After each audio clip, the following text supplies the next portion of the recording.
meeting to order for this Thursday, March 24th, 2 p.m. meeting.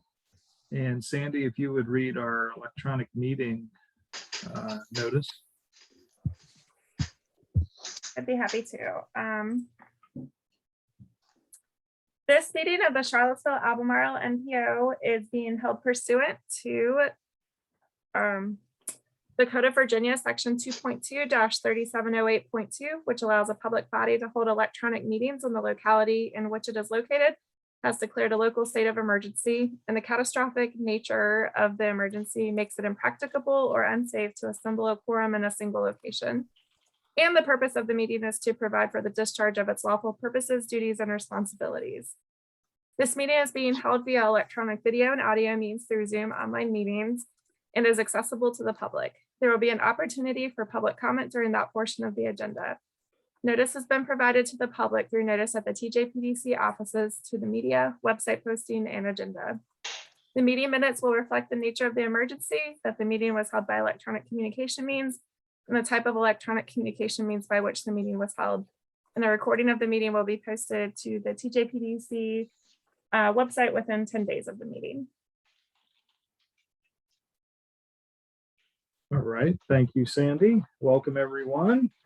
And we'll go ahead and get started and jump into number 2, which is matters from the public. And do we have some folks, Sandy, that we are going?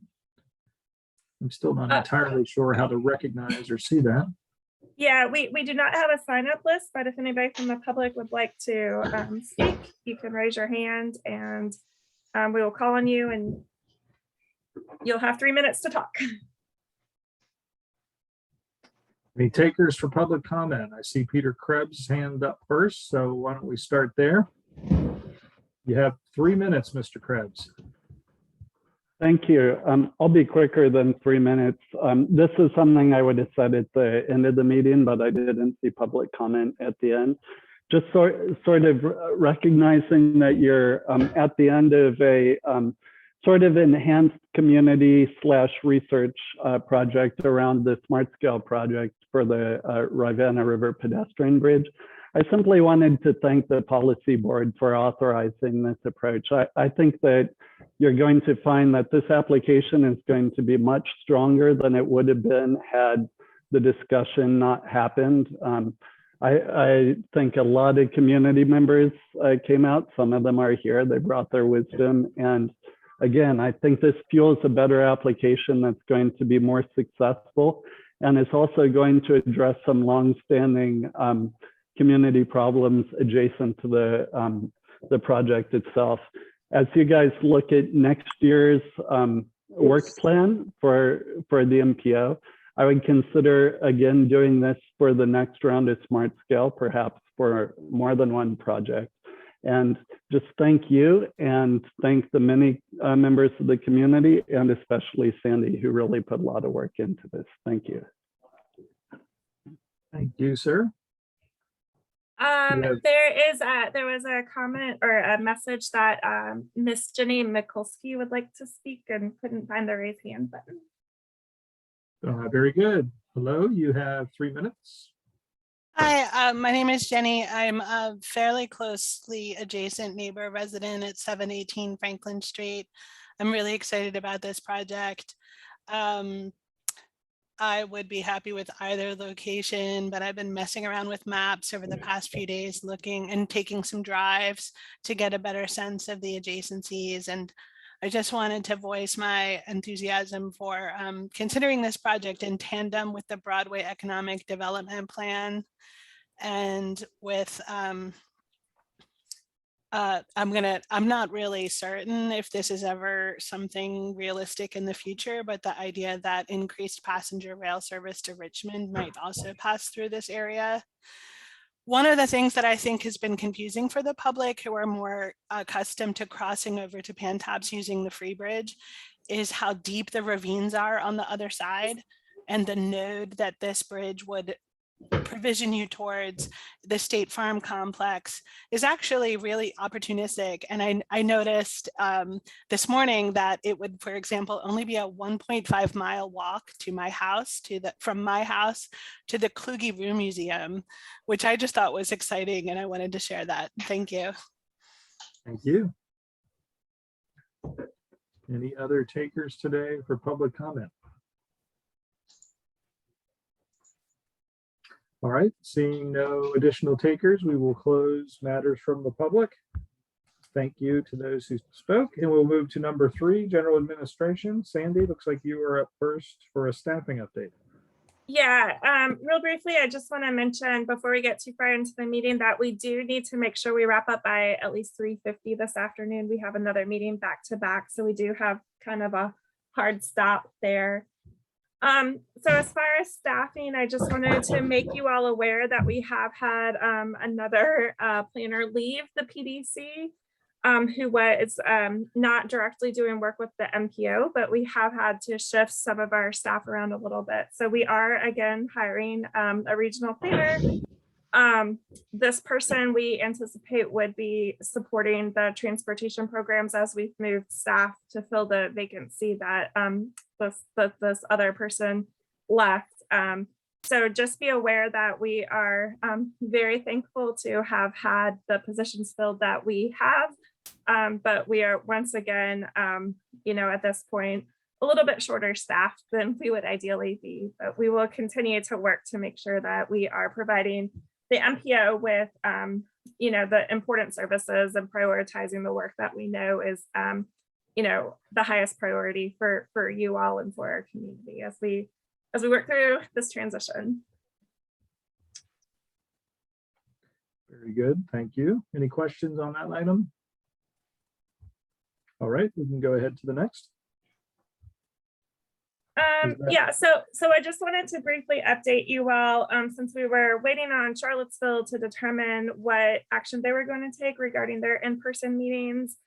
Councilor Snook and Councilor Pinkston, feel free to jump in if you want to add anything, but they have extended their emergency order for 6 months, largely to allow for the development of a transition back to in-person meetings. So the PDC is going to be working to develop a transition plan, assuming that we will be transitioning back to in-person meetings probably sooner than 6 months, but we'll be working to communicate that with you all too.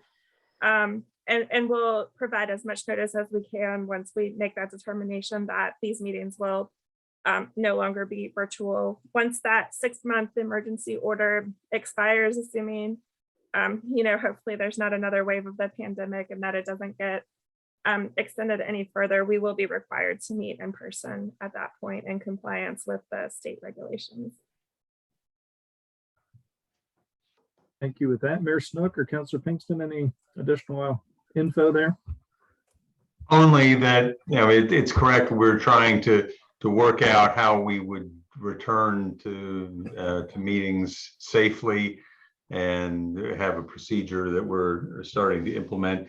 Partly the issue is, for example, we don't have something like the Lane Auditorium, which is a large enough space the way the county does.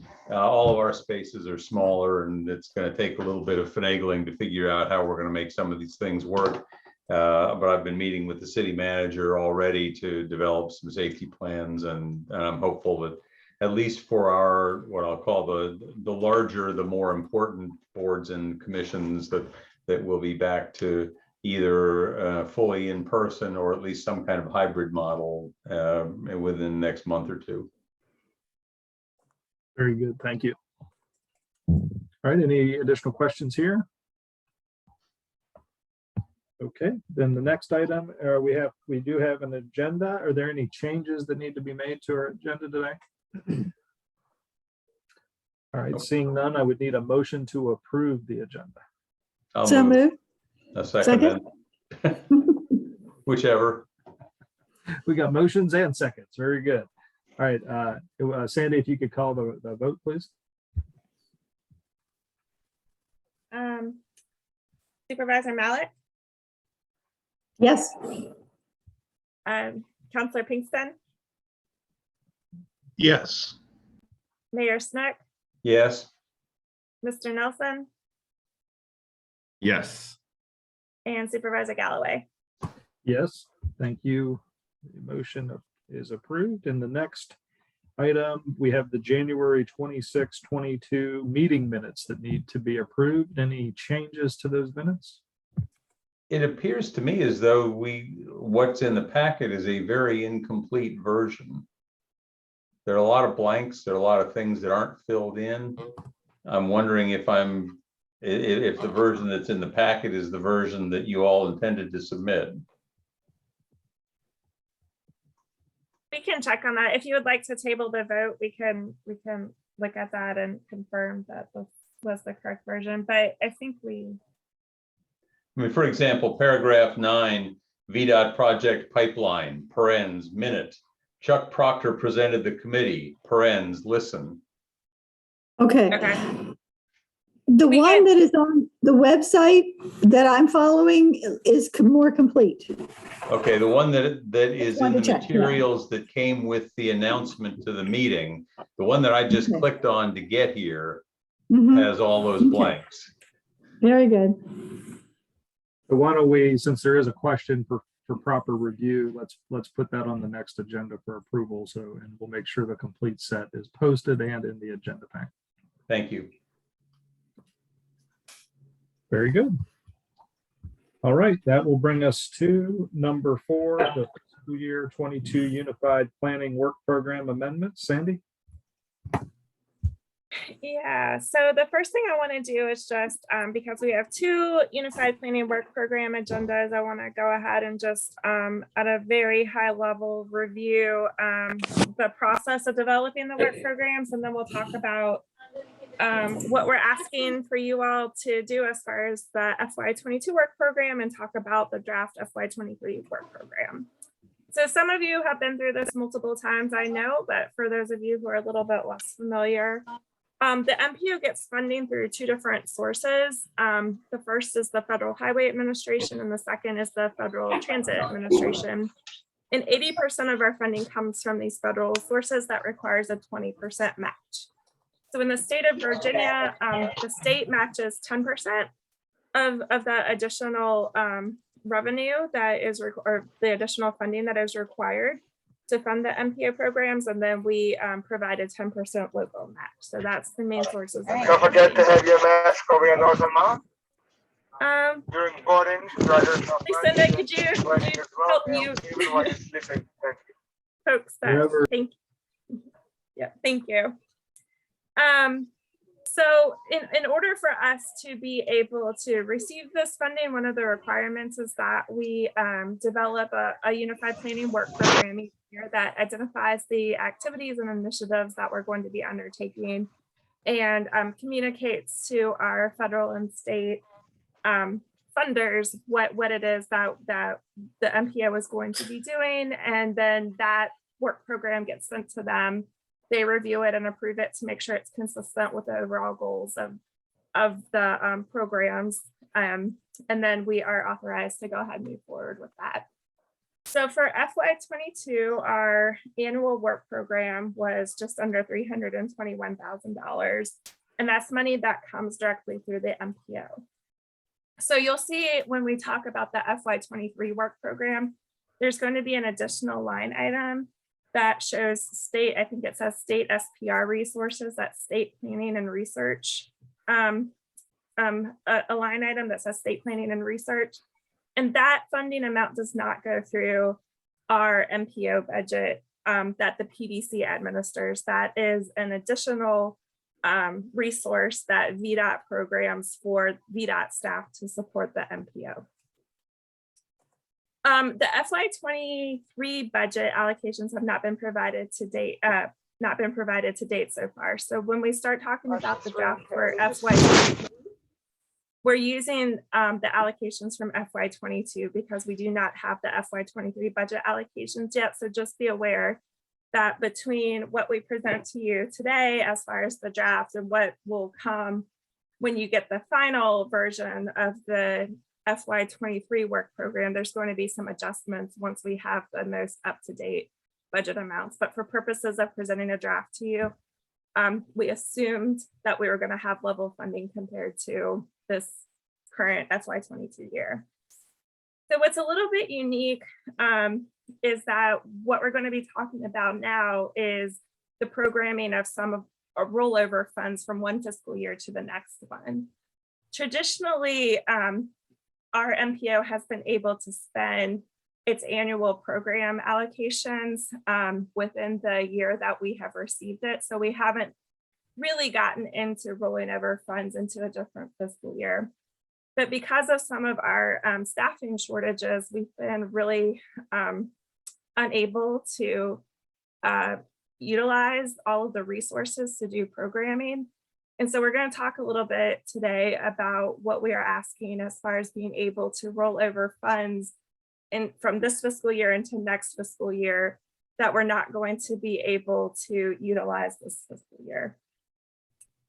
There are two different types of rollover that we're going to talk about in the upcoming work programs. The first one is a passive rollover. So this is funding that only applies for the Federal Highway Administration sources. It's not an option with the Federal Transit Administration funding sources. It does not require any action. And basically what happened is that in FY21, when we had a transition in our executive director, we had a shortage in our staffing for the last portion of the fiscal year, which led to a $35,000 unused portion of our FHWA funding. That happened in FY21. We didn't do anything to change our programming for FY21. It just was unspent in FY21. That becomes available in FY23 without us taking any sort of action. It just comes back to us in 2 fiscal years. So we're going to have that FY21 rollover. As far as FY22, in order for us to be able to utilize any unspent resources from this fiscal year, we have to go through a process to deobligate that funding and show where the allocation is going to be reduced based on what we have programmed for the FY22 work program in order to actively make that funding available in FY23. So that is why we are going to be talking about an amendment to the FY22 work program. So basically what I did was I went through and looked at what our spend down was for all of the tasks that were identified in our FY22 work program and started looking at where we weren't going to have the staff capacity in order to spend the full amounts of in those task areas by the end of the fiscal year. So this is based on previous spending, projects that we know we don't have the resources or there didn't feel like there was as much of a priority for us to complete. And then looking at realistically what kind of additional resources we needed to successfully complete the projects. And so this is what led us to make the recommendations for making the adjustments in the Unified Planning Work Program as shown here. So this first column shows the total change in funding amount for each of these program areas. And then this column over here shows the amended total that will remain allocated for each of those tasks through the end of the fiscal year. Just starting with some of the more straightforward items, we reduced the amount in the MPO strategic plan and the on-call services. The on-call services, if you recall, was sort of set aside as a placeholder to program a future project. When you all approved the FY22 work program, because we didn't have staff available, we never went back to program that funding. And so we went ahead and reduced that line item by $19,000. And then we also reduced the strategic plan by $27,000. And that was because we did not have staff capacity to complete that in-house. And we're not successful in retaining a consultant to do that work for us. So those were where we started. Ms. Shackelford, could I ask a quick question? I'm sorry. Yes. So I guess theoretically there would be another column over to the left that would be like the current budget for each of these, and then the total change, and then the amended total. Is that right? In other words, these total changes, these are all negative? Yeah, Those would the total changes are all negative. So basically, if you want to know what I could have put another total or another Okay. column that showed the original amount here, but it would Okay, that's basically be the fine. sum of those two would be the Got it. original amount. Okay, thank you. Yep, you're welcome. Yep.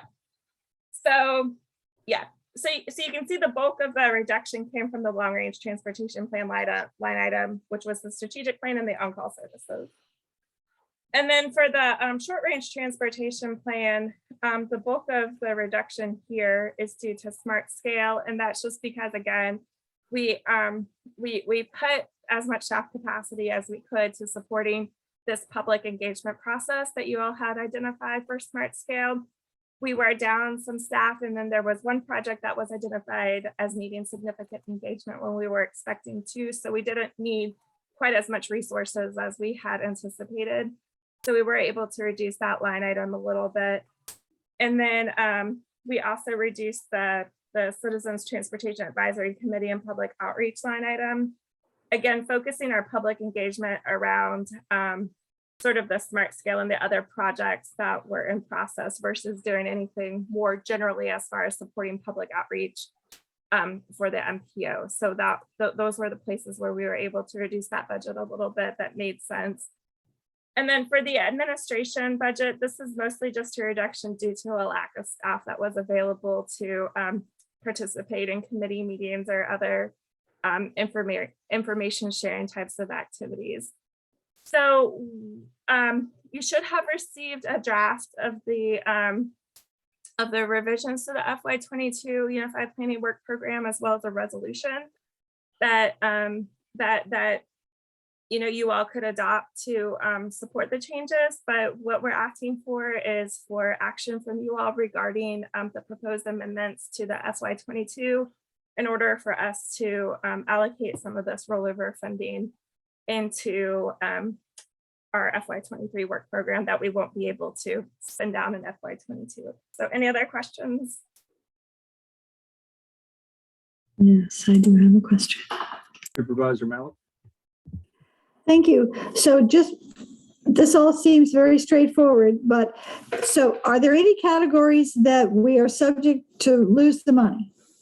That's the first easy question. All these things you've described are going to stay in the bucket. We just go to the next year. Is that right? I think we're not necessarily going to plan to just move these projects over to the next fiscal year. We can talk about that when we talk about the FY23 work program. I think some of it we want to fold into other activities. Sure. Okay. And for example, the Ctac money that's left in the kitty, that could be used for their activities when we go on the road with the LRTP and that kind of thing, as long as it's used for the same proper purpose, unless the board decides to do something else. Yeah, and what we would probably do is we want to include a pretty substantive amount of funding for the long range transportation plan going into next year. So you'll see that budget, intended to do public outreach, but it's public outreach specific to the long range transportation plan. So we'll put it in the long range transportation plan category, but really make sure that we take that feedback that you're giving and know that the public engagement is going to be a very important and significant piece of that. Very good. Thank you. Are there any other questions here?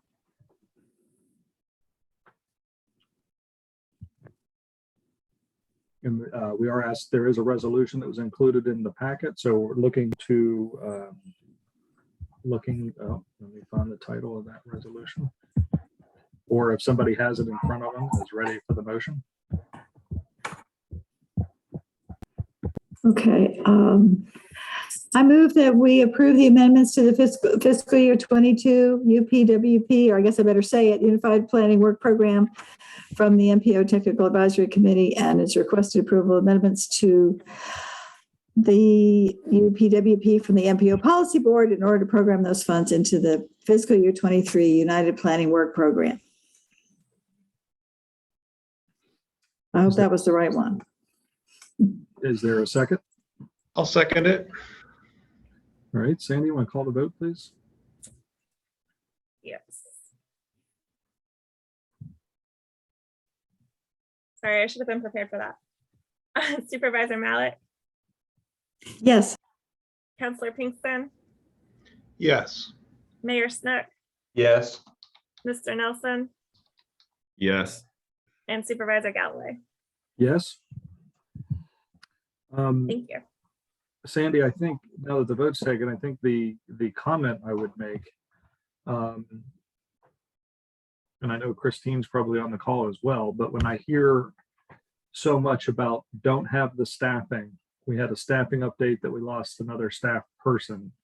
I think that we probably need to have some sort of game plan or update on what the TJPDC is doing to address the staffing issues that obviously are being dealt with. You're not the only organization, but we probably need to have some sort of update at this policy board at a near meeting so that, I mean, because this is, if the work isn't being done, then we can roll over it as much as we want, but the staffing issue had to be fixed. I'm not thinking you guys will snap your fingers and fix it, but we need to know what the plan is or what the efforts are. So I don't know if you or Christine want to make any comments to that, but maybe that can be on a future agenda. We can definitely put that on a future agenda. This is Christine. 2 of the 4 vacancies were actually anticipated. So they were folks that we knew well in advance that they were either relocating to another state or transferring to the private sector. The other 2 we were not aware of in advance, one of them being the executive director. So as some of you all are also filling those, for us as a staff, it was incredibly important that we filled them with the right candidates and not just filled the vacancies. And so we were really intentional about making sure the staffing that we're bringing on, especially for our transportation program, has the required skill set and the technical skills that we need in order to make sure that we have a technical team for our GIS, for our mapping, for our transportation program. So I feel very confident that this most recent transition, which is one of the staff that we knew that this was coming, this wasn't, a complete surprise, that we already have the position listed and that we know exactly what type of candidate we're looking for, and we're hoping to get a good pool to pick from. But I can't speak to how long this vacancy will be there because you guys know how competitive the field is right now, but I feel much more confident about this than I have in the last couple ones that were surprises. Great. Thank you for that. Mr. Chair, before we leave this, I should just note that I finally pulled up the resolution from the website, and I note that it says that the resolution was adopted on the 26th day of March. It's not. I'll make that update. Thank you. Yeah, the amended date, yeah, on one of the versions as well had yesterday's date. Yeah. Very good. Any other comments before we leave this item?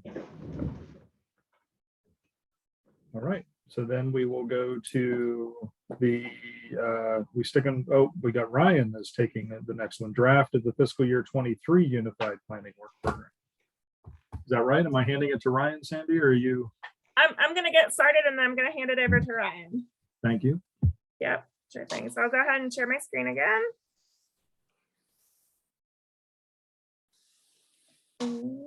Yeah, so the first thing I want to mention is just as we start talking about the FY23, our budget is going to increase. So thank you all for approving that amended FY22 work program.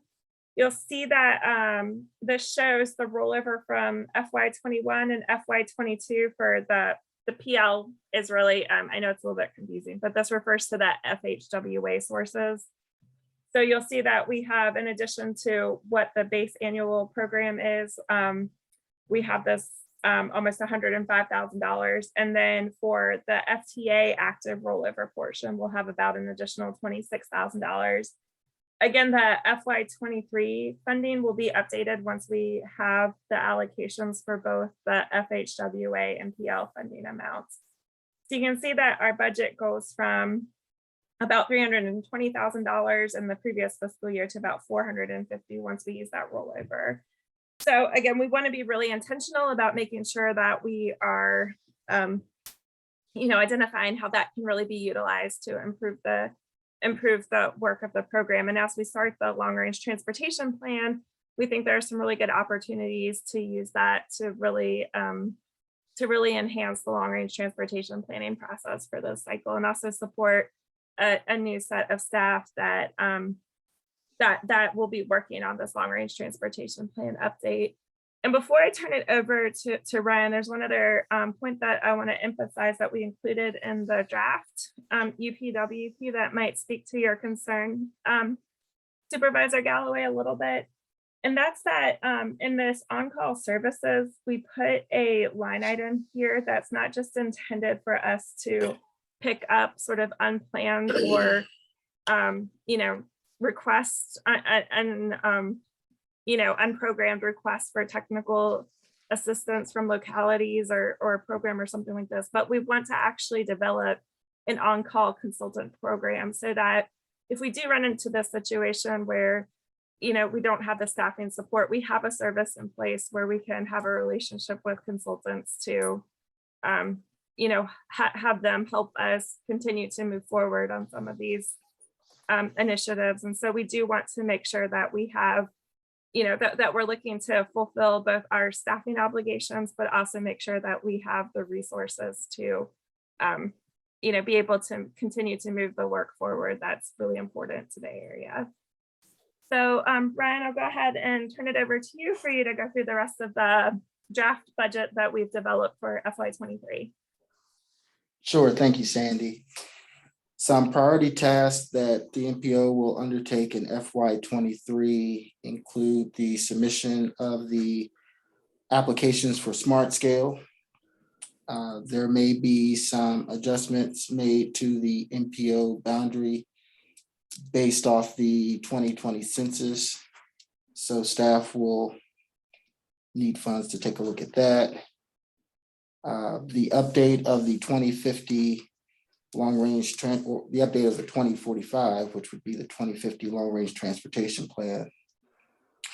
The development of the FY24-27 transportation improvement program. A regional transit governance study. The development or continuation of one map, on-call consultant programs. I can briefly sort of clue you in on one map. One map was identified in the Jefferson Area Bicycle and Pedestrian Plan circa 2019.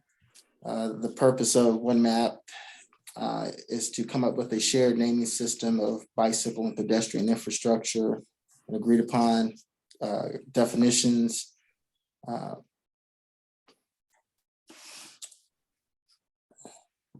Both the City of Charlottesville, Albemarle County, and UVA bicycle and pedestrian facilities are incorporated into this one map project.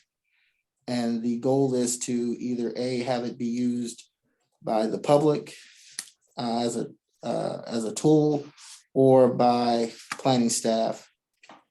But those details will be fleshed out hopefully in the next fiscal year.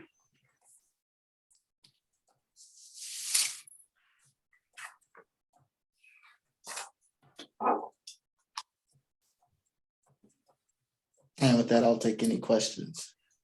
All right, questions here? Supervisor Malik? Thank you. I know the data for the one map has been collected by the jurisdictions for a while. I'm not sure how many years, but what comes next? Is it still the mapping, or what kind of exercise is coming next on that? Sure. Right now we have the MPO has the data for both the university and the county. We are in the process of getting the information from the city.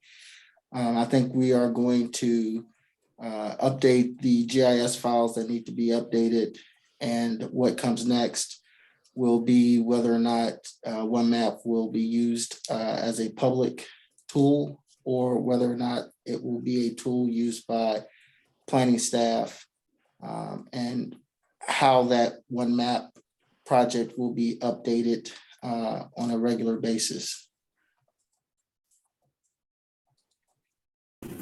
Thank you. All right, other questions?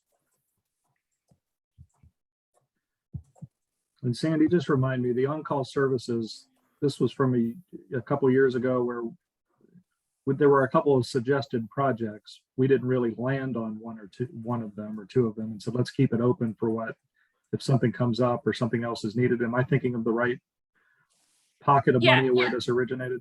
That was what we did last year. This has been kind of a standard line item to cover any sort of technical services that might be requested by Charlottesville or Albemarle that maybe we didn't have planned, just so that we had a resource to do that. So we're really trying to rethink what on-call services are.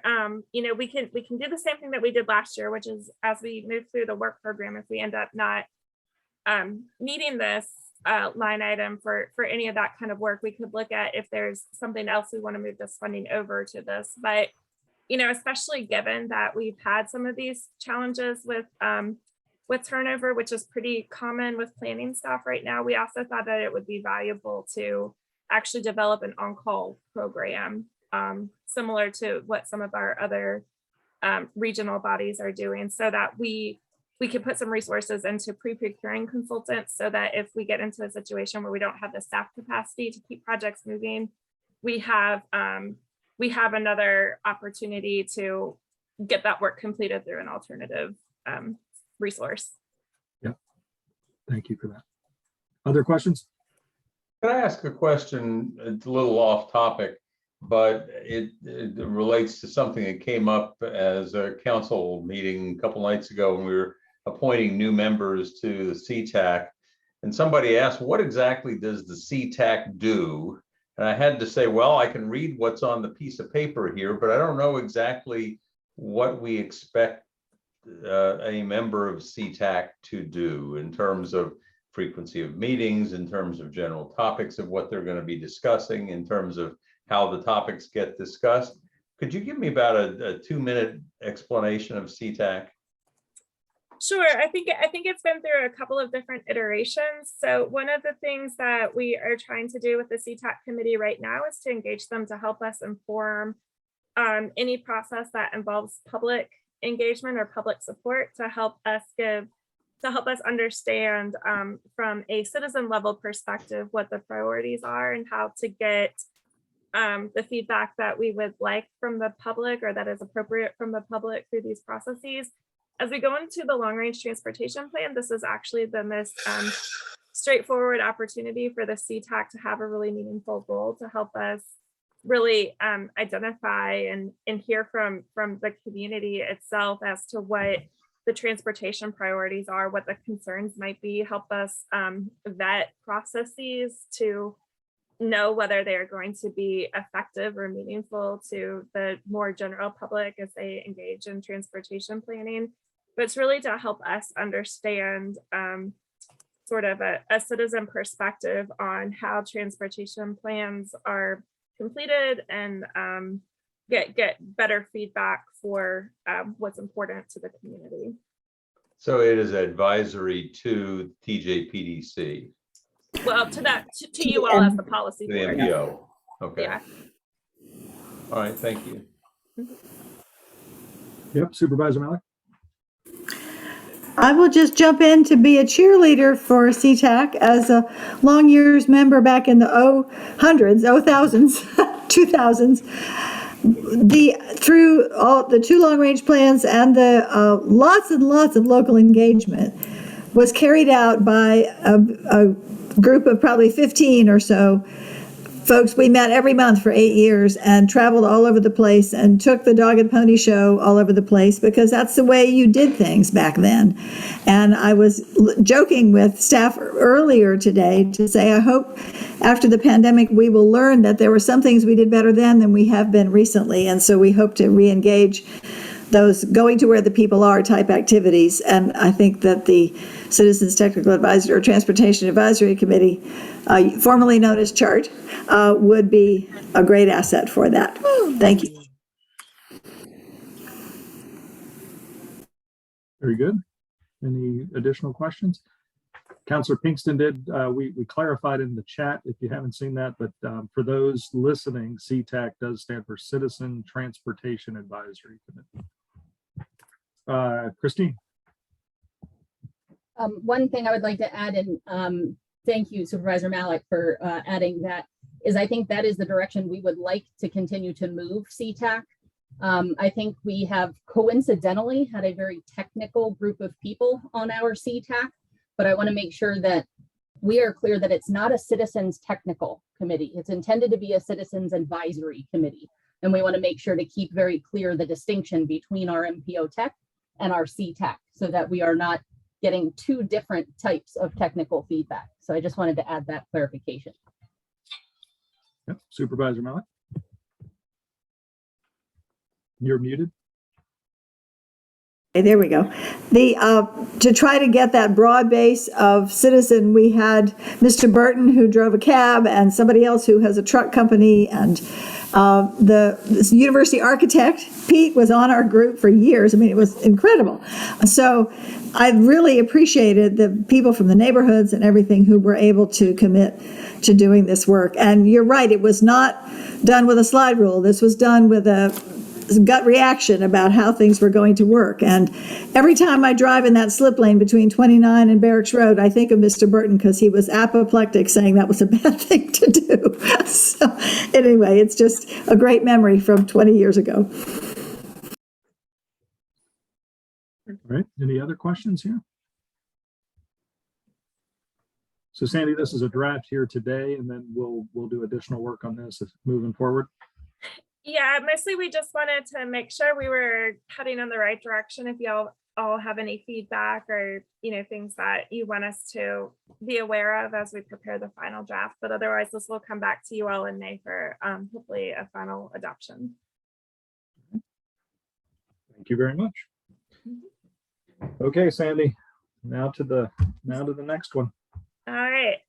So real briefly, we need to make some decisions about the Ravenna Bridge tonight. So I'm just going to go through a couple of items really high level. And I know there were some things that came up in the last couple of days that we need to review, but mostly I want to leave this open to discussion.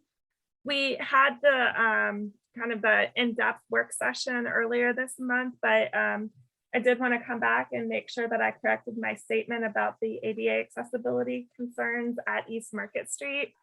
I think there are still some more general safety concerns just about the lack of width for the mixture of pedestrians and bicyclists along with cars getting through from East Market Street to the bridge landing site there, but it's not actually a grade consideration, and so it's not specifically an ADA accessibility issue.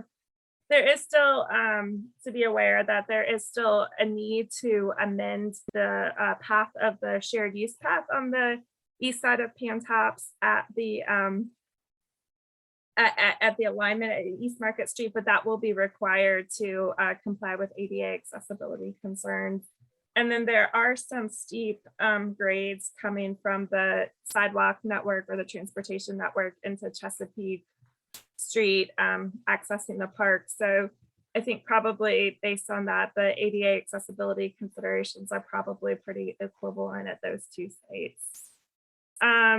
Just real briefly, because we didn't get to go through this at the work session, just wanted to really quickly go through, just so you. Ms. Shackelford, Yes. Sorry, you said, just want to make sure I heard right. You said that the ADA concerns are essentially equivalent between the two or roughly the same or something like that? Yeah, I think so.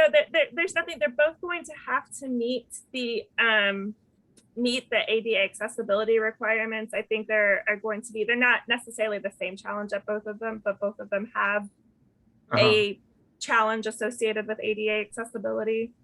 Okay, all right, thank you. Yeah. As far as the public webinar that we held earlier in February, I just wanted to really briefly go through the feedback. 13 people preferred the Chesapeake Street alignment, 5 preferred the East Market Street alignment. And then looking at this graph right here, you can see that for the actual bridge design preference, which we'll talk about here shortly, you can see there was a stronger preference for a cable stayed bridge at the Chesapeake Street alignment, whereas there was not nearly as much of a strong consensus from the public as to which bridge structure was preferred at the East Market Street alignment. And then briefly to go through the survey results, we asked survey respondents what their highest priority was for consideration of the placement of a bridge. The #1 response was pedestrian connectivity, followed by increased recreational access. And then the third most important priority was maintaining the park as a natural area. So there did seem to feel like there was a little bit of tension between the first and second priorities and this third priority. It seemed like the survey respondents considered the Chesapeake Street alignment to have this better recreational access, but then they still wanted to maintain the park as a natural area. So there's a little bit of tension there between the top priorities that could be something that we discuss a little bit further. Location preference based on the survey. Again, we had 833 people respond to the survey. They were asked to rate each one out of 5 stars, which one they preferred. And so you can see that at Chesapeake Street, it got an average of 3.98 stars, whereas East Market Street got an average of 3.4 stars for the location preference. And then we asked about the design preference at each of the locations. And again, this was pretty consistent with what we heard from the other public feedback that we had. There seemed to be a stronger preference for a cable stayed bridge design at Chesapeake Street versus, while there's still a preference for a cable stayed bridge design at East Market Street, it wasn't quite as strong, and there was more support for a standard truss or an arch truss bridge at East Market Street. And thankfully, we were able to go back and collect the data for preferences on the standard truss bridge. And some of the comments seem to be consistent again with what we heard in the stakeholder advisory committee, that the East Market Street already feels more industrial. So a more industrial style bridge feels like it would fit in a little bit better and wouldn't need as much of an aesthetic enhancement at that site. And then just as a summary of feedback, you can see that the stakeholder advisory committee was pretty even on which of the alignments they preferred. And then as we sort of expanded that feedback to the public, there was a stronger preference for the Chesapeake Street alignment, and the MPO technical advisory committee recommended the Chesapeake Street alignment.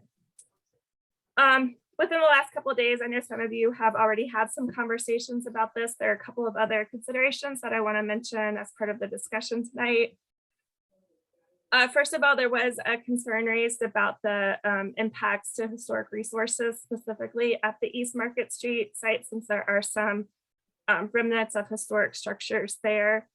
An evaluation of any impacts to those historic structures will have to be part of the VDOT environmental assessment that's completed. So that's going to be part of their process regardless. And any historic resources that are identified through that will have to be preserved and protected.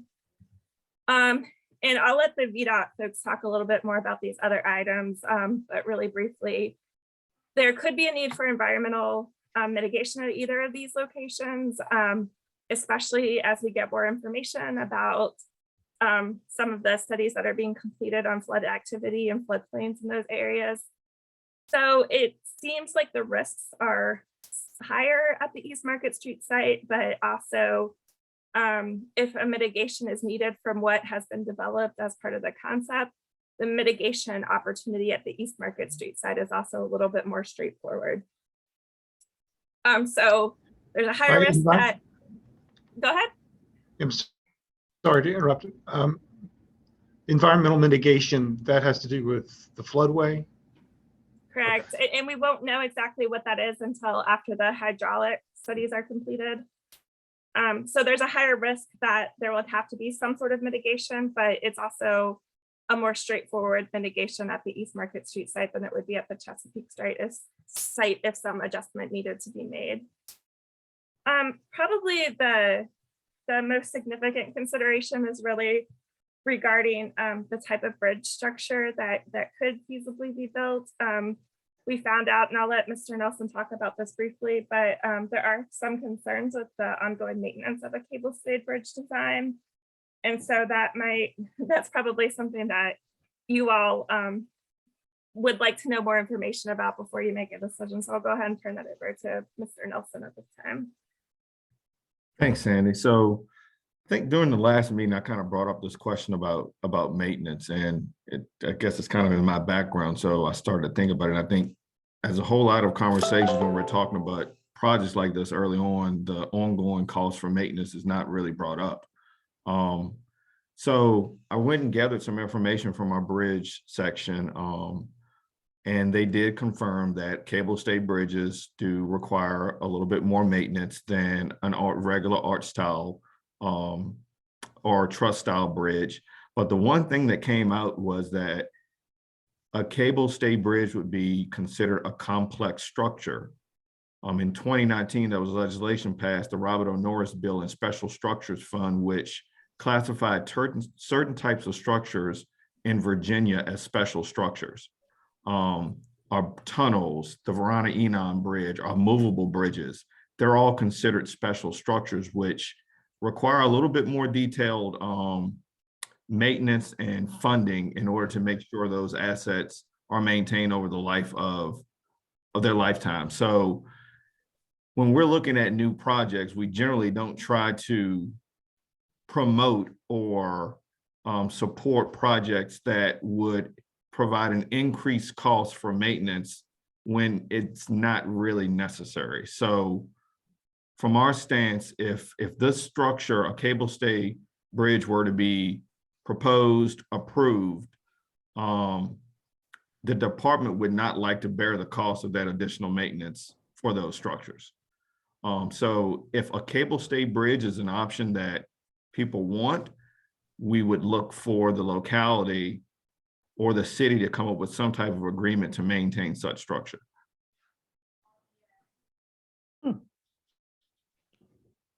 How much would we expect to be spending on maintenance of a bridge? That's a great question. Either And style. we really don't have any firm data on that. The only cable stayed structure similar to this in the state of Virginia that we've got right now that I'm aware of is the Verona-Enon Bridge. And from coming from Richmond District, it's a totally different type of structure than we're talking about here because this is a pedestrian bridge. We spent quite a bit of money on the maintenance of that structure. The general consensus from my bridge section was that based on the type of bridge, a cable stay bridge is, there are more elements that need to be inspected and more maintenance that is required. I can't really give you a dollar amount on that because we don't have that data. How about, I mean, I have no feel for what order of magnitude we're talking about for maintenance of a bridge like this.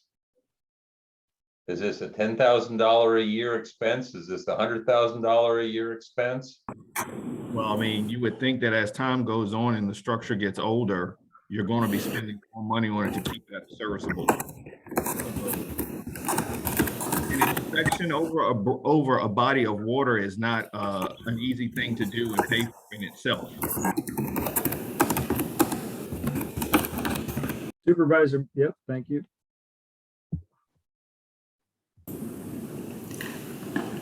We had some background noise coming from your mic, so it was but you muted there, so you're good to go now. Mayor Snook, did you have additional follow-ups there before I move to the next person? Well, I wonder whether there's anything at all that you can tell me in terms of order of magnitude. I mean, is this a $10,000 a year issue or way more than that, or is there any way to know? Yeah, I can't, if I give you that number, I'd be guessing, and I'm not going to do that. I really can't tell you that. I just know that on our side, when it comes to inspecting bridges and using on-call consultants to develop agreements to go out and inspect bridges, we're talking more than $10,000 for an inspection of a bridge. The one good thing about this bridge, with it being a pedestrian bridge, it's not required to be under the National Bridge Inspection Standard because it's a pedestrian bridge. But as an owner of the bridge, you have some due diligence to ensure that that structure is safe for the public. So I would think as the city, you have a bridge program. You may want to ask someone in the city there what their program is like as far as how much they're spending a year on some of the inspections that they have. Because I mean, ours is all vehicular traffic. I've got some background on the structures on the Virginia Capitol Trail, which are totally different than this. They're smaller timber structures. We're inspecting and doing maintenance on those when I was in the Richmond district on a monthly basis, based on the bicycle pedestrians that are going across those bridges and just the nature of how those structures are. It's an ongoing thing. Yeah, so this is Brennan Duncan, traffic engineer. I can answer a little bit about that, I guess, about our program. We do have a, kind of yearly inspection program, Lloyd, going through, all of our bridges. We do include our pedestrian bridges in that, have the same kind of pool of money to inspect those as we do our vehicular bridges. I guess my question for VDOT would be, once we do the inspection money is paid by the city, but normally if there's going to be maintenance issues or whatever, we apply for state or federal funding for that. Are you saying that because of the nature of a cable stay bridge, that if we found that there needed to be maintenance done, we would not be eligible for those funds? Oh, so Brennan, and I think this is the first time this has come up since we've established the Roberto Norris Bridge Fund and Special Structures. Those structures all have a 30-year plan that detail out the maintenance over the life of their projects, and they're funded accordingly throughout the life with special funding. So you would likely be able to apply for it for funding if it is deemed a special structure in the state of Virginia. But what the question we're talking about now is that if the department is not responsible for maintenance and we have an agreement up front, that may preclude you from that funding. Do we have to agree on the design, whether it's the cable stay or the truss? Do we have to decide that at this stage of the smart scale process? My understanding is yes, because that drives the next phase. The location and the type drives what next steps are. Location, I get. I just wasn't clear on whether the type mattered for this at this level. I think that now this is a layman speaking, so there's plenty of experts, so I might step in it here. But truss bridges, I think, and the connectivity of the cables to the cable stay are two very different processes. Based on the meeting we had the last time, that was my understanding. So, the engineering to figure out how the cable stay works somewhere is very different than the two truss style bridges. Is that, Sean, is that fair? Yeah, that's fair, and it impacts the estimates too that we're going to be putting along with the applications. Supervisor Malik, you've had your hand up. Thank you. So Sean Nelson, can you give us some examples of the kinds of things that we can't prepare for, but the localities would be responsible to fix? I mean, what comes to mind is accidents, floods, trees getting stuck on it, those kinds of things. As the uncertainty of that local responsibility to maintain is very troubling to me. And I know you introduced that idea to us more than a month ago, and I don't know if any of the locality staff in the room have worked on this at all to find out. So I guess if there's any extra information you can give us about the risk levels, and also please amplify a little more what you just said about how it would impact the approvability of the bridge, period, because getting something approved is my highest priority. And I want to make sure that we are thinking about that rather than asking for the beautiful blue crystal slipper. Are we then not getting something at all that we could, if we applied for the work boot, we would get it? I'll take a stab at that. the things to expect. I mean, it's a pedestrian bridge, so you want to make sure that the deck of the bridge is in a maintainable position where you've got some skid resistance and whatnot for the traveling public over top of it, which is maintained totally different than the way you maintain a highway bridge.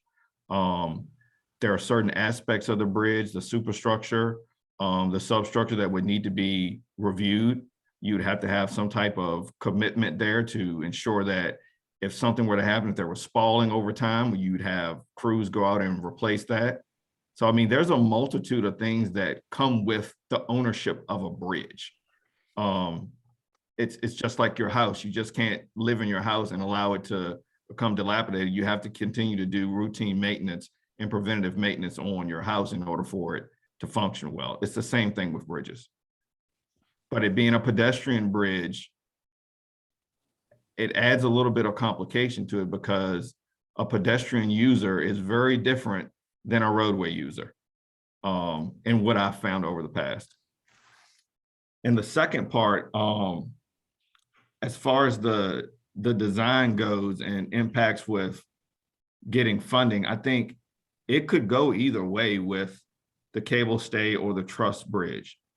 It's all really going to depend on those estimates. I think there's risk associated with each site location. To me, the site location is probably one of the biggest factors here that we need to consider, as opposed to the type of bridge that we would put across it. So I would just really lean toward the site, and knowing that if you have a cable stay bridge, there's some conversations that we're going to have moving forward regarding the maintenance of such a structure. So on a somewhat different topic, why, I think there was some mention at one of the earlier meetings that having the particular design of what I'll call the southernmost of the two possibilities, where it's got two separate legs with a pillar in the middle and a change of direction, that there's some notion that having that pillar in the middle increases the cost to a significant degree. And my question, I guess, is why is it then necessary to have that pillar and those two different legs, and why does it have to be at an angle that apparently increases the cost? I would imagine the pillars because they can't span the entire length of the channel with one span. But I know Chuck may have a better answer than I do on that. Yeah, that's correct. I mean, that location is close to 600 feet across. And that's the reason for that, to get the connection to work. We designed it with a pier to reduce the cost, because once you start looking at that long of a span, the truss section gets really large. The ones at the Chesapeake, those have multiple piers. They're just not in the water. So that one's, we're able to reduce the cost on that one because you only have, you have 4 piers, I think, 3 or 4 piers. So your truss lengths are shorter for that structure. Are there fewer pillars or piers on the cable stayed design? Is that able to handle a longer span without having something in the middle? The cable stay structure is the middle of that section. It's just making sure that it can span the whole river on both sides. At least, I mean, on the going east. The west side, you can add additional structures because you're on land. It's just trying to span the waterway without putting a pier in the river. And that would be part of the design we'd moving forward if we went with this cable stay bridge. The biggest thing about it is, I think, and I don't really have a definite answer to, is can you have a cable stay that's going to be inundated with water during a flood? And both locations, the eastern end of the western end of the landing points are both in the floodplain. It's going to be more difficult to address a cable stay bridge if we have to raise it at Chesapeake than it would be to raise it at East Market Street, because it would be easier to raise the structure higher at East Market Street than it would be because if you raise the one at Chesapeake, the tie down point, you either have to turn it 90 degrees and run it down into the park at some point, or it would extend into Riverview Street to get it out of the floodplain, because the floodplain extends up Chesapeake Street a couple hundred feet. Is the entirety of Riverview Park in the floodplain then? Yes. Okay. I thought so, but I just wanted to be sure. Yeah, I mean, we did have an example that we didn't actually review, which does connect to the road, Riverview or Riverside Street, further south or further north. And it is completely out of the floodplain, but it has multiple piers in the park. Okay. And we didn't really do much due diligence reviewing that.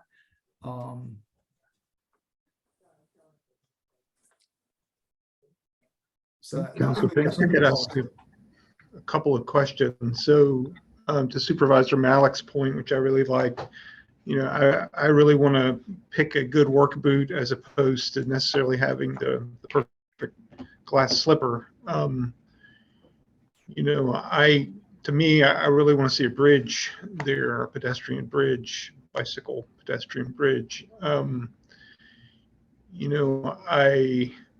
I guess all things being equal, it would seem to me that the sort of classic truss style or the box truss or whatever would be the easiest to maintain and the least expensive. Does that sound right, Mr. Proctor? Yes. I Right, mean, so you can get that powder coated, and I mean, there's a lot of examples of those across the state, and that are pedestrian bridges, even in the Charlottesville area, where you have a simple truss bridge, and the truss isn't fully enclosed, like the example that we showed before in some of the presentations. Most of those trusses are just like the sides, and you've got a truss that's underneath supporting the deck. Yeah, it seems like there's so many variables here we're being asked to evaluate. It's hard to make a good decision. But, to me, if the least expensive, more likely to occur option is to have it at the park on the northern side, and even if you had to make a longer bridge with the sort of traditional truss, box truss, and it went up to Riverview or to Riverside Drive, like Mr. Condor had noted, if that's something that you think you can do and you feel like it, you can work around the floodplain issues, the maintenance is less intensive, and we feel like the costs would be less than some other option down near Woolen Mills, then that's where I land. Of course, I'm assuming that the conditions I just laid out make sense to you, Mr. Proctor. Yeah, they do. I mean, the truss bridge is going to be the least expensive option. And it's all based on the length at that point for the bridge. The longer the bridge structure, the more it's going to cost. But I think in our conversations the other day, and I think Mr. Condor pointed this out as well, I mean, it's a fairly, I guess the cost basis per linear foot, for lack of a better word, is such significantly less with a box style truss bridge that you can get a lot more length than you could for cost than you could with one of the other style. Does that sound right? Yes. Okay. I mean, typically that's what we use for most of our structures. Yeah. I'm with Supervisor Matlack. I want a good work boot here. Hey, the question that I'm not understanding is if the cost is a variable, if the controlling variable really on the cost is the length, and one is 5% longer than the other, why is it 30% more expensive?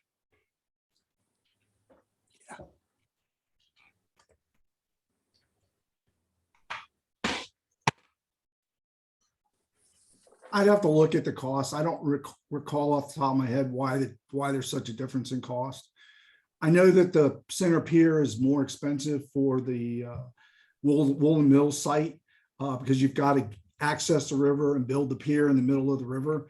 But the trusses are longer at that location than they are at the northern end. So the truss cost is probably going to be a little bit more expensive because the height of the truss is going to be larger. And those are probably the factors that aren't included in the linear foot cost of the structure. Yeah, I am attracted aesthetically to the cable stayed bridge. But on the other hand, and I guess what I'm a little puzzled by is how it ends up being $4 million cheaper than the truss form. But of course, the truss form is at the other location. So obviously there's something about the location that is the key variable. I'm just trying to figure out if there is some. I mean, if we wound up with the cable stayed bridge on the northern option for $4 million less, the trade-off for that would be that we would end up having to pay, well, two trade-offs. One is we'd have to pay the maintenance going forward, perhaps. And two is that there's a significant portion of the local folks there who really don't want it there. But it's $4 million less. And if we're thinking, to use Mr. Pinkston's phrase, looking for the work boot, we're looking for the less expensive option, it seems to me. We end up with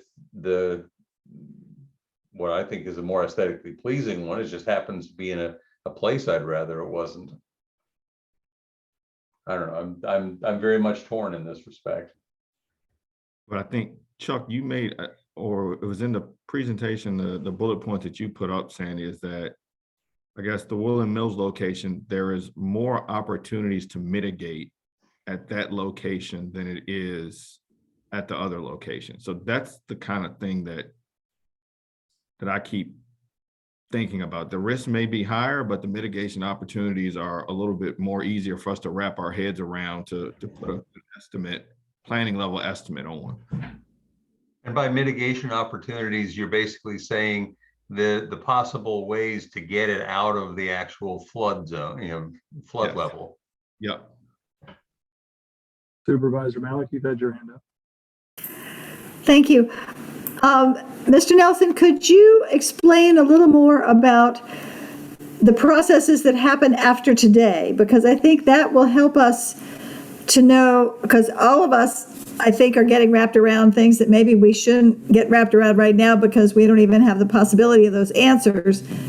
A little bit referring, I guess, also to what you just said about how the unknown that we're going to learn, if we pick a space where there's more room to solve it, then to me that would be a benefit. But I would love to hear more from you about that. So I think these estimates, and Chuck, correct me if I'm wrong, Chuck or Sandy, I think these estimates are coming from the consultant who looked at this feasibility study. These estimates have not been with the subject matter experts at the department, meaning our location and design section, nor our bridge section, to kind of give us a really good refined estimate that would be used for a smart. So if we kind of know the direction we're going to go, we can present a concept to the subject matter experts, which isn't me. We've got people that can do that, to give us a better understanding of what the cost would be, where the risks are, and what type of contingency to build in an estimate to ensure that if we put forward a project, let's say it costs $10 million, but there's some unknown risks and you may need $5 to $6 million of contingency to help mitigate that. You're putting forth a project with a cost not to exceed to ensure that you can mitigate some of these unforeseen issues if you were to get the funding. Did that answer your question, Supervisor Mallett? Yes, it did. Thank you. Are there additional questions here?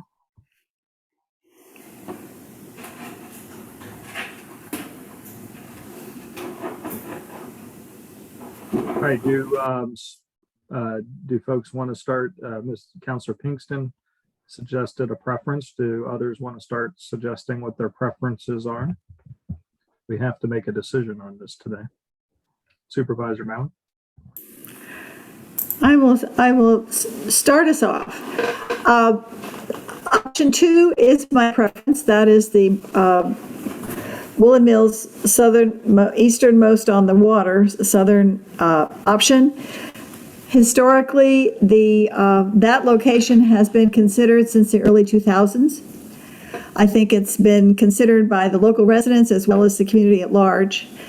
And I think it has a lower impact on the residents very much nearby.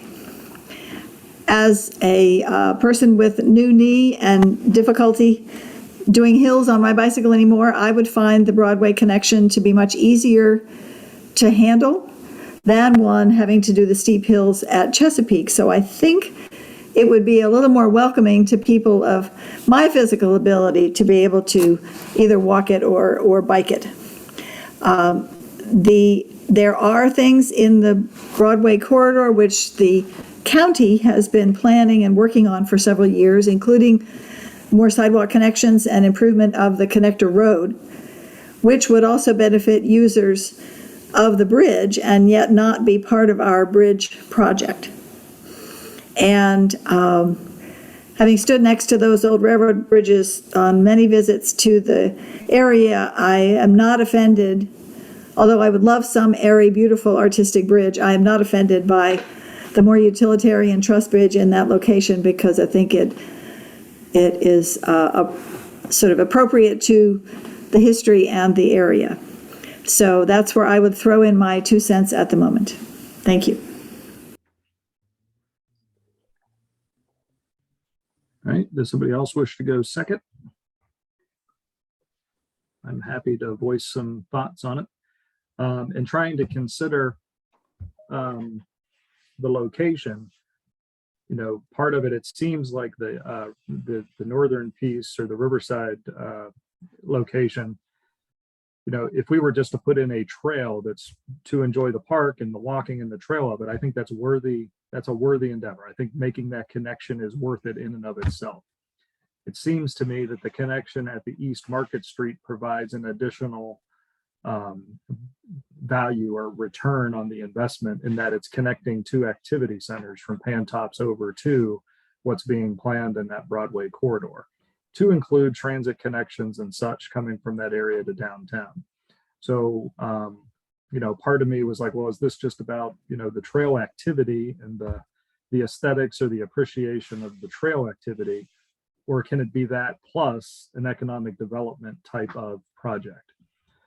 So for me, when I started hearing about the amounts of money being invested, that additional economic development piece that could be beneficial to the localities, and I think could enhance the usability of the trails, as some folks may now be willing to walk if they know they have a destination at the end who maybe don't participate in trail activity, that there's some upsides to me there. I have to defer or kind of listen closely to our city, to the councilors about the residents who live in the Riverside, because it seems like there are concerns there. If they were my residents, like the one design that had the bridge in between the houses, I wouldn't, I'd have a real hard problem. I'd have a hard time with that. So the parking, I know just when Little League happens over there is interesting. So there are things that, you know, if we were taking on parking deals and stuff in the county, I'd be looking at that closely myself, just as a concern. So now from the bridge style, of course, I would prefer the cable style bridge just from an aesthetic standpoint. But the fact that that would be underwater if in a flood, if that was not mitigated, that would be problematic for me. It seems to me, based on the phase of the project we're going into, just from a pure aesthetic appreciation, I would prefer the arched truss versus just the regular truss. And since it's one that we still don't have some unknowns, you know, I would be perfectly fine with the basic truss bridge. But if there was perhaps an interest in having the arched one, and then we found out after we know the mitigation, the actual costs after the next phase of next phase of the study, if to get to maybe the more aesthetically pleasing bridge is possible and within a cost acceptability, then I would think you would try to get the more aesthetically pleasing bridge of the two. But if you don't get there and the basic truss makes the project viable, then we go that route. So to me, I think the flexibility of the project would still allow us to go, okay, you know, if we don't go with the cable stayed bridge and we go with the trusses, we would still have an opportunity, I believe, to pick which design perhaps could be there. And that could be made after some cost figures are more firm, if you would. But in listening to the comments from folks, I think all of our priorities to get the connection over the river. And listening to the input, that's how I'm thinking about this. So it would provide both trail activity, the connection over the water for those appreciating the trails, but then also provides a critical bike ped connector between two economic centers in the county and the city, much like we're going to do over from Stonefield across 29 with the pedestrian and the bridge that we're doing there. Thank you. Mr. Galloway, that's at the southern. Yes, the Down at east Lord market. Mills. Yeah. Okay.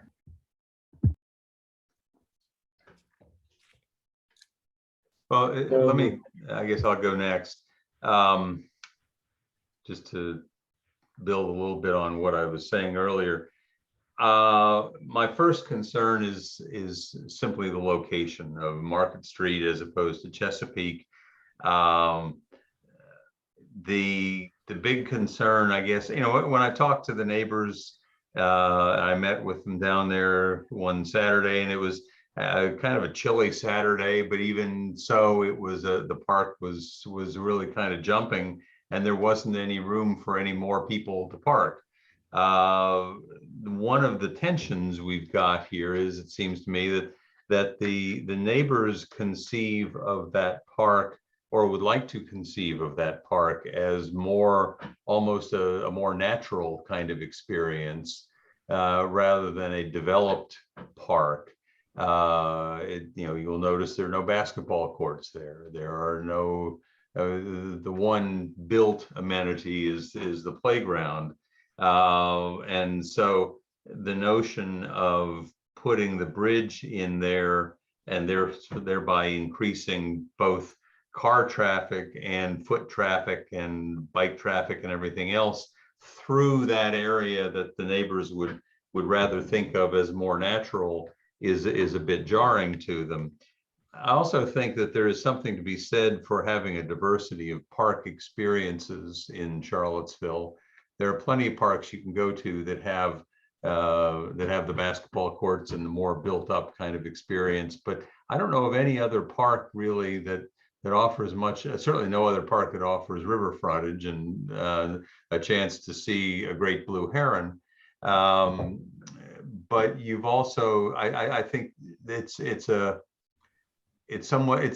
really pretty unique in the Charlottesville park system. And I'm not anxious to see it further developed. On the other hand, I don't want to have it can be completely inaccessible. And certainly if somebody were to walk across the bridge to Market Street, it's only about a 2-minute walk beyond that to get down to Riverview Park.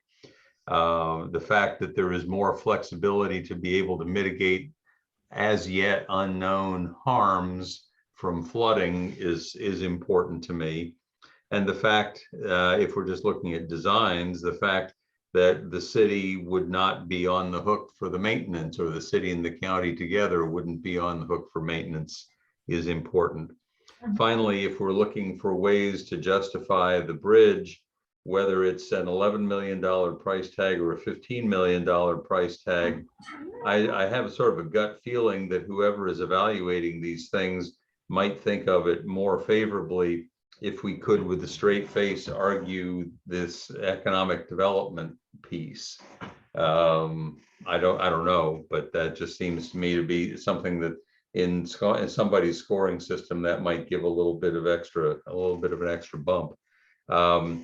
I have no feeling about arched versus traditional truss bridges. I have confidence that somebody would figure that out. Looking at the picture that's given to us, the traditional truss bridge looks pretty boring to me, and the arched truss looks a little bit more interesting. But it's also probably one of those things that I'm not going to sit there and say, no, you've got to spend another $1 million to give it an arch. So that's the kind of thing that I'm sure would be refined once the process got further underway. So I would vote for the southernmost route, the route that goes down to East Market. Unbelievable. Well, I don't know who spoke that, but this is a public meeting and we need to keep the mics muted unless you're called on. All right, any additional questions or comments here?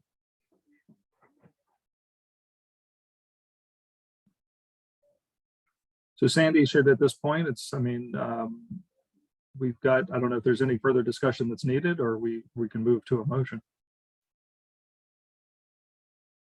And before we take the vote, can somebody just speak to, okay, we make the decision today, now play out some timelines and some things like that for us, like what happens next? Yeah, I can go ahead and speak to that real briefly, and Chuck or Mr. Nelson, if you want to correct anything, feel free to jump in. But we would go ahead and prepare a pre-application based on the feedback we get from you all. Those are due at the end of the month. And then between now and August 1st, we would prepare the final application, and that's when we would get more refined project estimates, including contingencies, and might have some better information on the cost differential between a arch truss or a standard truss. It sounds like maybe based on what you all are saying, and depending on what the vote goes, we'd probably base the application on an arch truss if that's the motion that you make. And then we would know that we would have the opportunity to refine that if needed to a more simpler design based on the feedback that we're getting. So Mr. Chair, how is this going to work then? So there's north-south style of bridge. I mean, I'm happy. The consensus is, I think I'm the only one who's proposing the north with a trussed bridge, and I'm happy to defer to the consensus of the group. I don't know if it's a roll call vote that you just need to take to get the consensus. I mean, I don't feel the need to abstain or something like that, but I don't know the procedure. Yeah, we'll take a vote. Typically, just historically, even though all the voting members will place a vote, that the city and the county reps will voice their votes first. But yes, then we'll do a roll call vote, and each person can vote on the piece. And if you want to vote for or against, I mean, that would be your prerogative. So with that, we would need a motion. Supervisor Malik, question, or ready for a motion? A quick question. If someone, Chuck or Sean, could illuminate those 5 smart scale criteria. Someone had referred to, would economic development help our project? And I think that is one of the 5 criteria that smart scale uses for evaluation. So if you could take 2 seconds to do that, please.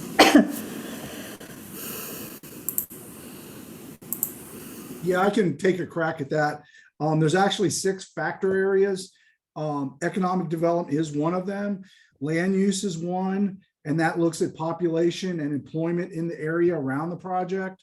You've got accessibility, which looks at the interconnection between employment and residential to see how it expands your ability to get from employment to residential. You've got safety, which for this project, it really doesn't have an effect. And then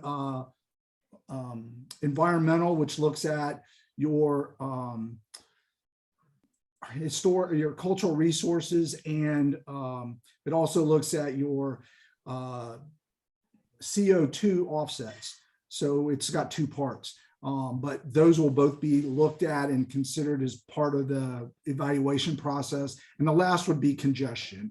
And since this is a new facility, they would look at nearby roadways for diverting trips from the roadway, vehicle trips from the roadway to pedestrian trips across the bridge, bike and pedestrian trips across the bridge. So you do have a corridor, especially the 250 bridge at 250 corridor and the free bridge. That's in 64 are the only two bridges in the area, but 250 especially, there is a lot of congestion there. So they will look at the impacts of those diverted trips to this facility to determine what the congestion effects would be for that roadway. Does that make sense to everybody? But those are the 6 categories that we would score the project in Smart Scale. That's very helpful to me. Thank you very much. And the only other qualification for me is I really think about option 2 as the Broadway connection much more than an East Market Street connection. So I hope that will somehow end up, we'll really emphasize that, because that's where most of the employment is, and it is also connected to residential, but it's where a lot of improvements are going to be made. Thank you very much. I'm ready I can make a motion if anybody wants to, or unless somebody else wants to, that's great. Go ahead. You're ready to go. Let's go. I move that we choose the option 2, East Market Street Broadway connection as the location for the bridge, and a preference for some form of basic or dressed up truss style bridge. I'll second the motion. All right. Is there any further discussion needed? All right, Sandy, you want to call the roll? Sure. Supervisor Malik, Yes. Counselor Pinkston, No. Mayor Snook, Yes. Supervisor Galloway, Yes. and Mr. Nelson.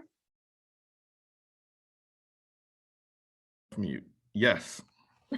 Very good. Thank you all. All right. Very good. The motion carries 4-1. Sandy, do you need anything else from us on this topic? I did not. We'll go through the other smart scale projects briefly after this, but we will be coming back to you probably in May to ask for a formal resolution of support for all of the MPO's projects. Before we move on to the next topic, I would just say that I think the board is appreciative to all the efforts put in by staff to get the public comment and have the meetings, to receive the input, and obviously for everyone to participate, to send their input and feedback to the policy board. So thank you to all involved for that. Thank you. All right, so the next item is smart scale projects update. And Sandy, you leading that off, or am I going to Ryan for that? Sorry, I'd already muted myself. Ryan's going to go through the other projects.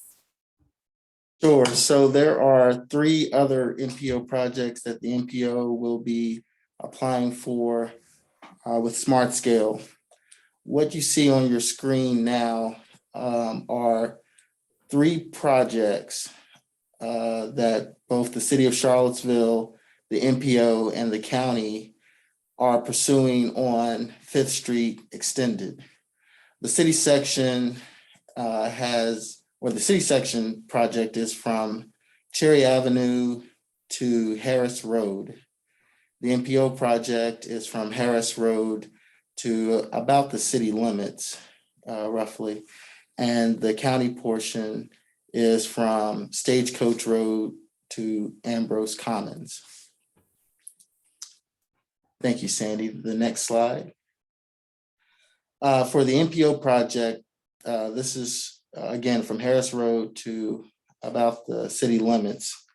There are a couple of improvements, and I probably want to direct you more towards the bottom sketch rather than the top, but both are fairly straightforward. For the 5th Street project, there will be an additional left turn lane into 5th Street Station Parkway, as Sandy is pointing out right there for you. There's going to be a median adjustment at Willoughby Shopping Center with the construction of a left turn lane mid-block into that shopping center.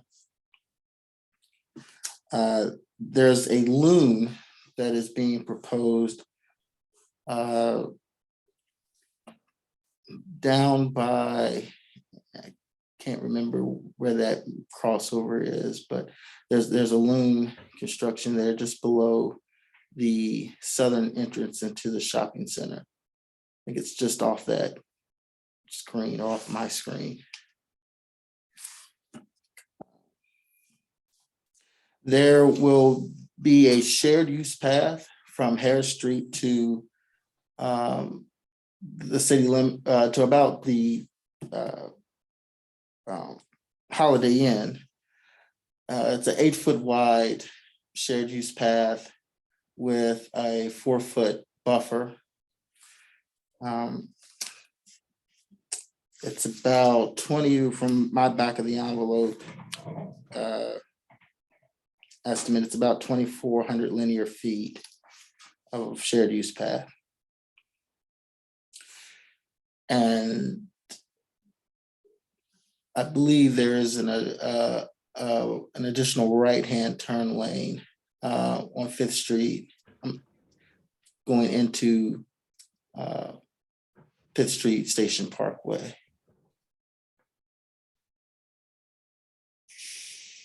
And that's pretty much the crux. If anyone has any questions, or maybe Chuck from VDOT wants to chime in, but that's pretty much the crux.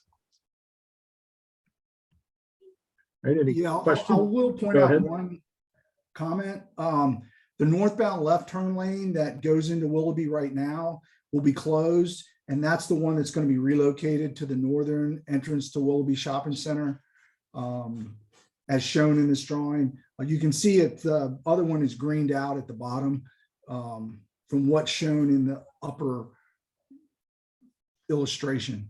But he's correct. We are adding right turns, so we have dual rights going into 5th Street Station Parkway and dual lefts. So would you expect to have a traffic light up at the place where you could enter Willoughby? No, at this time, we're not planning a traffic light there unless it's required or meets warrants. And right now, we don't looked at it. We don't suspect that it's going to meet warrants at this time. Are there just not very many people coming from the south trying to go into the Willoughby Shopping Center?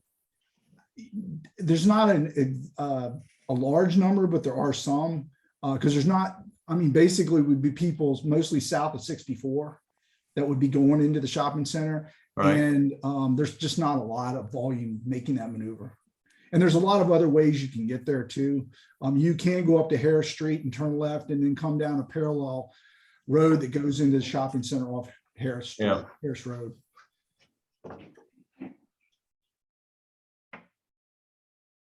Any other questions?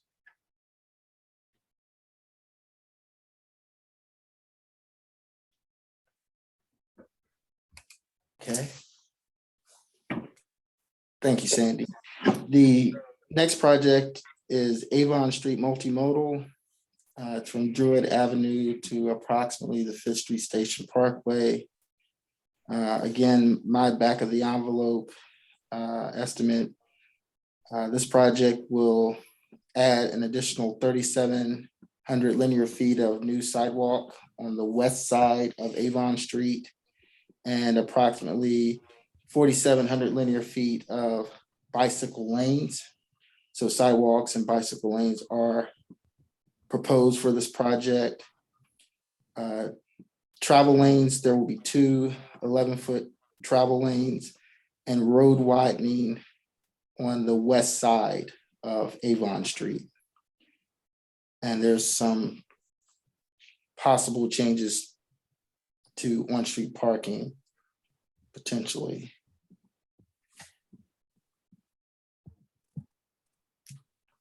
And I'll turn this over to Chuck in case there are other improvements. Yeah, I'll chime in a little bit. We are looking at the bridge crossing at Moores Creek to see what the possibility is for that to work. And so we may end up looking at a parallel bridge for that facility if we can't put the trail or the shared use path on the bridge itself and still meet separation from the travelway. So we're exploring that right now, and we'll have a better idea later whether that's gonna be feasible or not. The section that's north of in the city that where there's not sidewalk now, we're basically not trying to get any right of way. We're going to shift the road and eliminate the parking on the east side of Avon Street and basically put curb and gutter and sidewalk on the west side, along with bike lanes on both sides of the road. So basically it's just eliminating the parking where there's not any need for it and putting in the bike lanes and the sidewalk within the existing right of way.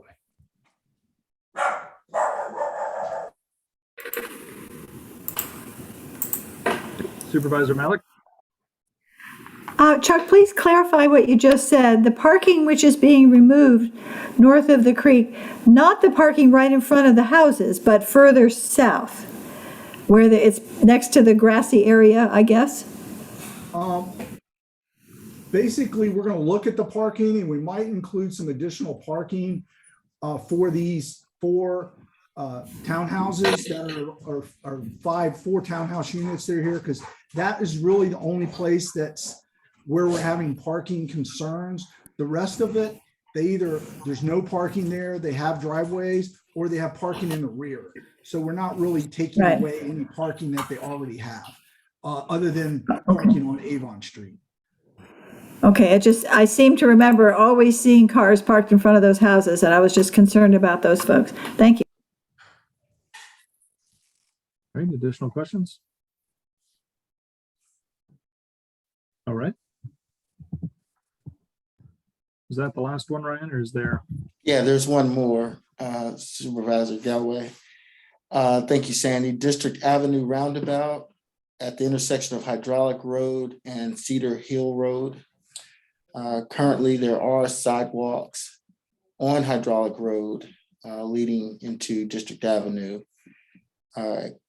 Right now, bicyclists, there are no dedicated facilities for bicyclists on Hydraulic, so they share the road with the vehicle traffic.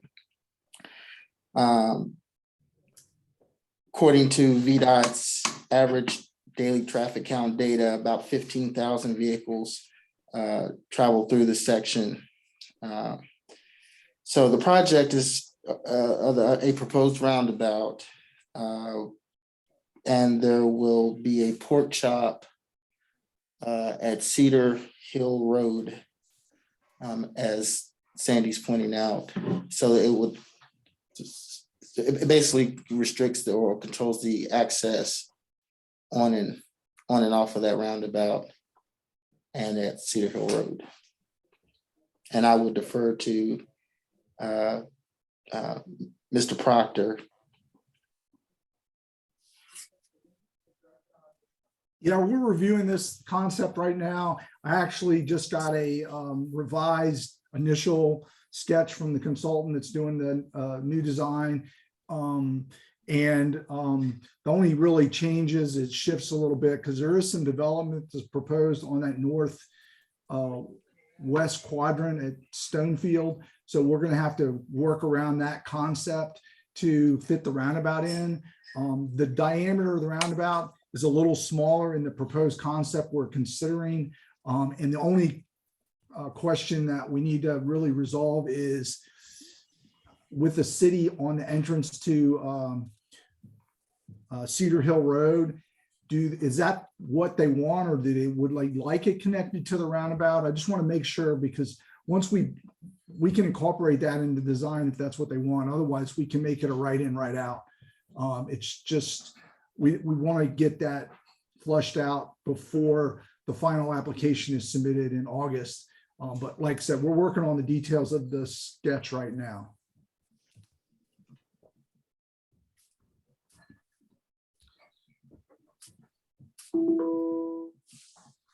Supervisor Malik, go ahead. Thank you. The little finger that comes down, that's the Cedar Hill connection that you're speaking about, is that right? The pork Correct. chop or something? Okay. Correct. That's just a right out right now. And right now they have right in, right out. And this has been really, there's been a lot of concerns about this from the city's perspective. And I just want to make sure that we're going to give the city, when we build this improvement, the type of connection they want to have. And, and that's my biggest concern. I know the city engineers will be consulting with the neighbors, but I will just report what I see on a regular basis, because that's the way I come to town. People really want to go west out of Cedar Hill. And currently they drive around the pork chop and then go in a wide left turn when there's an opening in the traffic. So perhaps they will appreciate being connected directly to the roundabout. That's just a question that you'll have to ask them. But I would see many, and going right to then want to go west on hydraulic, I don't know where they would effectively turn around between here and 29. So that's a puzzle for you all to figure out, but I just wanted to report what I see on a regular basis. Yeah, and I would like to second Supervisor Malik's point. I'm sure Mr.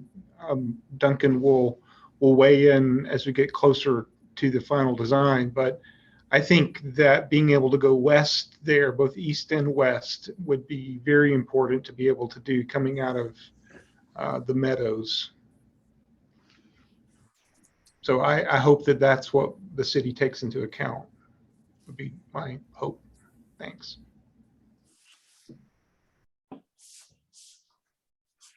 Yeah, I think what we need to balance, and we'll work through this with VDOT, but really in order to make that connection, we'd end up having to condemn one, if not two more of those houses right there at the corner, which we don't necessarily want to do. So it may be one of those things, ideally, yes, we want to do it, but do we really want to impact and relocate those residents? And both of those residences, I think, got two people speaking at a time. Why don't we go, Councilor Pinkston, why don't you finish up, and then we'll go to Mayor Snook. Yeah, I just would be interested, Mr. Duncan, not now, obviously, but at some point I'd be interested in knowing more about that process. I certainly would hate to have to condemn those houses at the same time.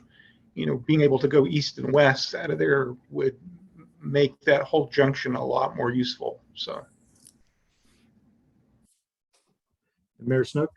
I was just going to say, my first point was that both of those residences are actually duplexes. So we're talking about losing 4 dwelling units. I agree that that it would make a lot more sense to try to figure out something that allows people in that area of town to have access to the roundabout, and putting the access to hydraulic road about 50 feet west of the roundabout defeats that purpose. So I share the concerns. We'll coordinate with the city moving forward on it, because roundabouts do give you some flexibility about how you make the connections, and we may be able to incorporate a connection into the roundabout that doesn't impact multiple houses. The first house we will probably impact with whatever configuration we come up with, just because if it's a close proximity to the intersection.